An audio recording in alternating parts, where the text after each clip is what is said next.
Уважаемые белорусы, приветствуем вас. У нас сегодня обзор печь Метабел Нарва. Вот, мощность у нее 6 киловатт. Здесь помещение небольшое, но есть смежные комнаты. Вот, она протопит без проблем. Вертикальный дымоход в общей сложности где-то порядка от колосника 3,5 метра. За счет того, что Метабел Нарва вот имеет выходной диаметр 150. Вот сейчас мы посмотрим, конечно, первую протопку сделаем. Вот тяга должна быть, но проверить нужно. Ну что, закладываем.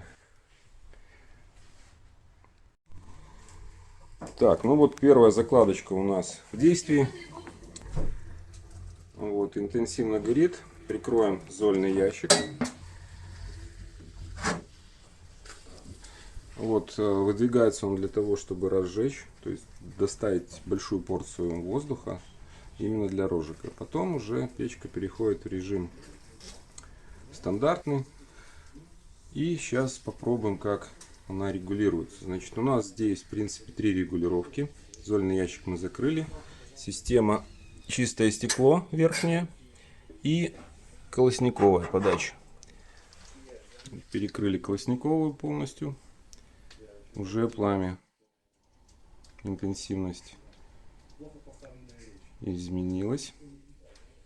Если мы закроем еще систему чистое стекло, подвод воздуха вверх, ну вот вообще можно сказать прекращается горение. Это мы даже шиберную заслонку в принципе не трогали. Вот такая герметичная нарва. Откроем.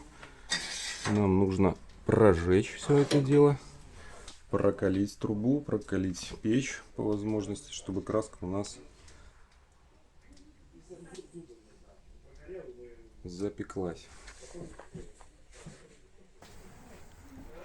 Сзади скамол, силикат кальция, то есть плиты, которые защищают, потому что температура будет в принципе от верха печи по всему дымоходу, вот этому черному, и сэндвич уже будет гасить температуру существенно.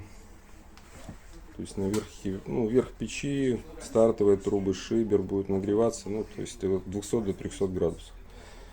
Ну, а где уже начинается сэндвич, там на наружной трубе сэндвича, примерно около 100.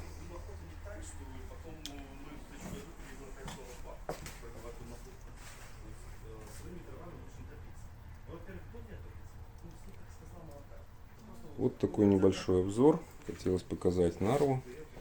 Печку, которую устанавливать можно в небольшие помещения. Можно ее установить на втором этаже. За счет сечения дымохода высота дымохода может быть небольшой сравнительно. Приходите к нам в салон Алибегова 12Б. Ждем вас. До встречи. Пока.